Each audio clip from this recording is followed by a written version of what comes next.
আমরা ঠাকুরগাঁয়ের জনগণ কাছে আমি ব্যক্তিগতভাবে ঋণী, কারণ বরাবরই তারা আমাকে সমর্থন দিয়েছেন এবং সেই সমর্থনের কারণেই আমি আজকে কাজ করার সুযোগ পেয়েছি। আপনারা সবাই, আমি অনুরোধ করবো ঠাকুরগাঁয়ের জনগণের কাছে যে আপনারা এই সহযোগিতা অব্যাহত রাখবেন। স্থানীয় সরকার নির্বাচন যথাসময়ে হবে, এটা আমরা আগেও বলেছি, এবং গণতন্ত্রকে তার প্রাতিষ্ঠানিক রূপ দেওয়ার কাজগুলো করা হবে। দেশের যে পরিস্থিতি এখনো কিন্তু আমরা দেখছি যে ডামাডোলের মধ্যেই আছে। খুব বড় এই আর কয়েকদিন হয়েছে, 17 তারিখে আমরা নিয়েছি, এখন তো আমরা অনেক বেটার।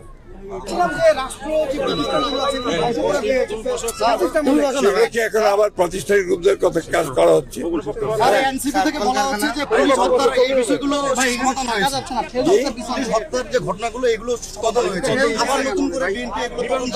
এটা এখন পর্যন্ত যেটা আমাদের হোম মিনিস্টার সাহেব, স্বরাষ্ট্রমন্ত্রী যেটা বলেছেন সেটাই হবে, এবং যেহেতু তদন্ত হচ্ছে তারপরে যদি প্রয়োজন হয় তদন্ত হবে। এখন তো এটা মূলত তো আপনার আদালতে আছে।